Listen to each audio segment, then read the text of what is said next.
ईसा संगत जी, ओम तत्सतगुरु। स्वस्थ रहें, सुखी रहें और मुक्त रहें। मनुष्य का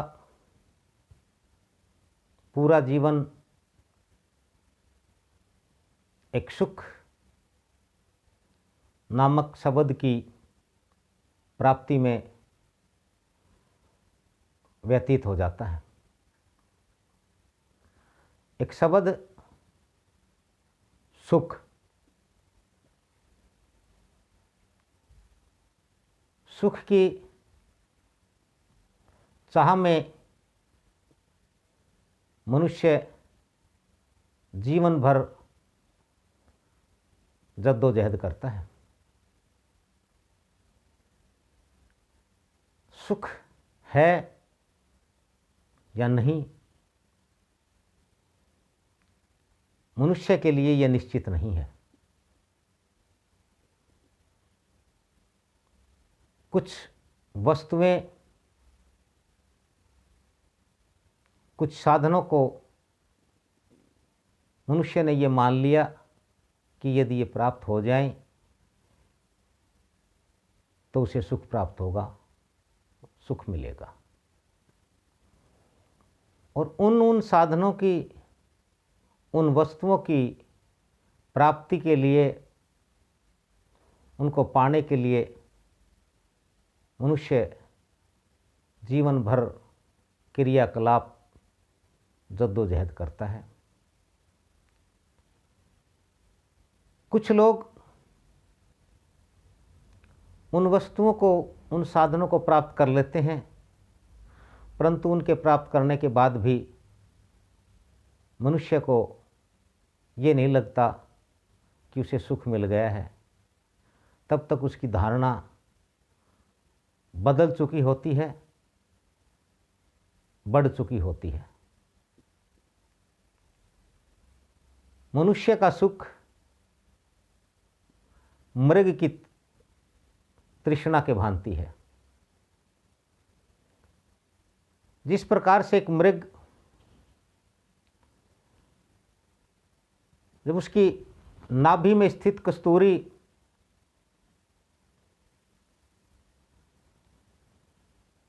सुगंध फैलाती है और उसकी सुगंध जब स्वयं मृग को आती है तो वो सोचता है कि शायद इस सुगंध की कोई घास है, और वो ये तय कर लेता है कि यदि इस सुगंध वाली घास मुझे मिल जाए खाने को तो मैं सुखी हो जाऊंगा, तृप्त हो जाऊंगा, पूर्ण हो जाऊंगा। और उस घास की प्राप्ति के लिए मृग वन वन भटकता है। अब बेचारा नहीं जानता कि जो ये सुगंध है, जिस वस्तु की, जिस चीज़ की सुगंध है, वो कस्तूरी, वो तो उसकी नाभि में स्थित है, इसलिए उसको सुगंध की आवश्यकता ही नहीं है उस वैसी घास की। और वो अपना पूरा जीवन उस सुगंध की घास को पाने में मृग तृष्णा के रूप में गंवा देता है। यही दशा मनुष्य की है। मनुष्य ने बाहर किसी वस्तु को सुख मान लिया है, और जब उसे प्राप्त भी हो जाती है तब तक उसकी खुशी, उसकी वो सुख की जो धारणा थी वो बदल चुकी होती है। तब वो ये मानता है कि नहीं, ये सुख नहीं है। अनेक अवसरों पर मनुष्य सुखी रहने का, सुखी दिखने का दिखावा करता है, परंतु वो दिखावा भी उसका अल्प समय के लिए होता है और कुछ ही समय बाद उसका वो दिखावा समाप्त हो जाता है और फिर उसके ऊपर निराशा और दुख छा जाते हैं।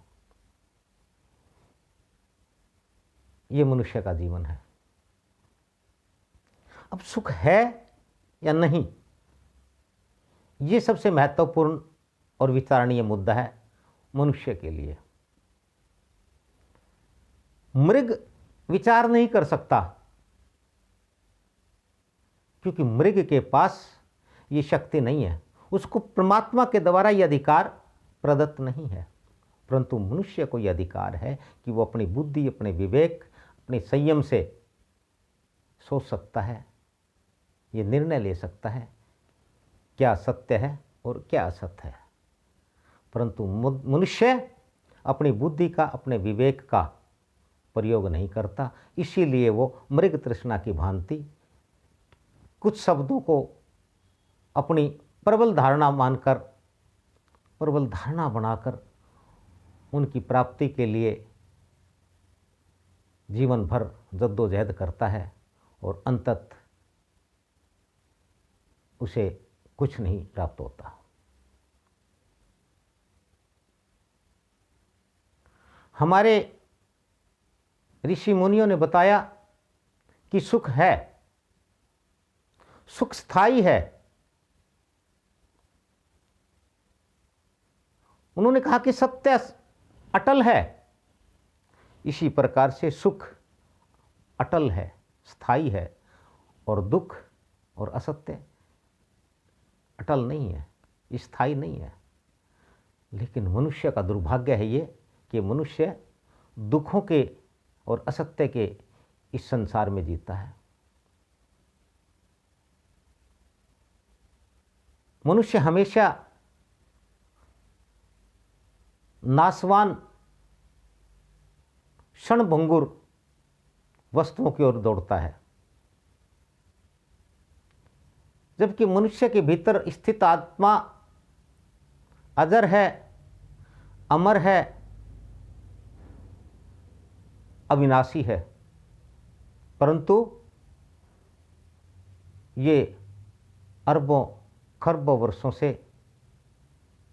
इस संसार में जन्म जन्म के रूप में विचर रहा है, भटक रहा है।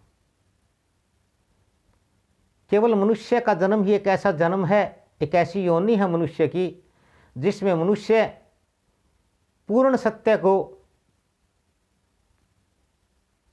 स्थायी सुख को पा सकता है, प्राप्त कर सकता है, आनंद और परम आनंद की प्राप्ति कर सकता है। परंतु मनुष्य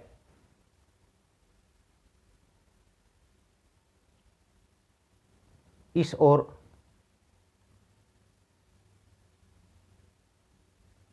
सही रूप में कार्य नहीं करता। सत्यता और सुख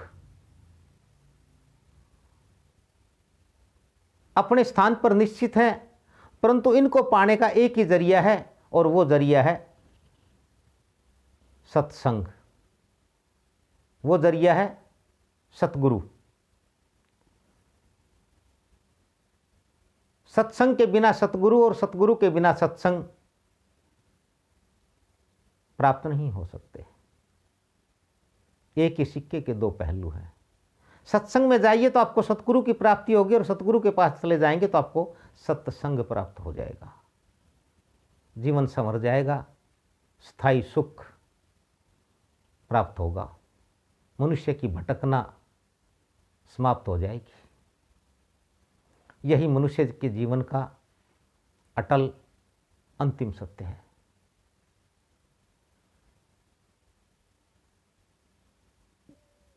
भारतवर्ष के हिमालय में स्थित तपोवन के महान तपस्वी परम संत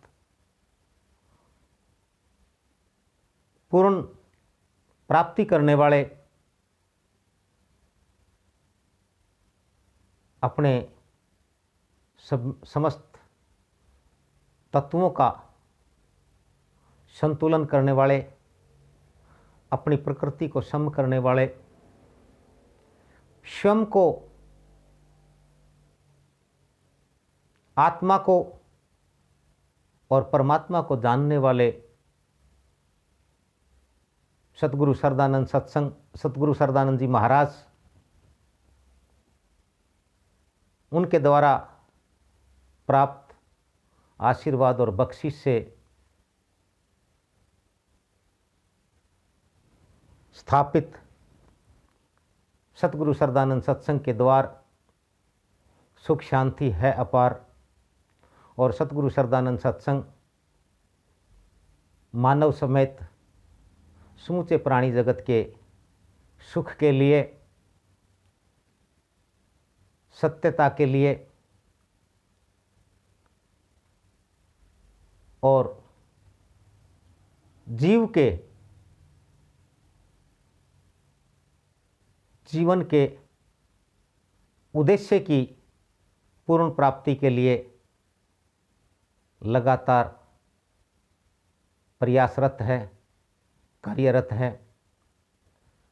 आप सभी सतगुरु सरदानंद सत्संग के इस कार्यक्रम को देखते हैं, सुन रहे हैं। आप सबका बहुत बहुत धन्यवाद, आशीर्वाद, साधुवाद व आपसे निवेदन है, विनती है कि सतगुरु सरदानंद सत्संग के द्वार आइए, स्थायी सुख, परम शांति, परम आनंद पाइए, सदा स्वस्थ रहें, सुखी रहें, मुक्त रहें। ओम तत्सत गुरु।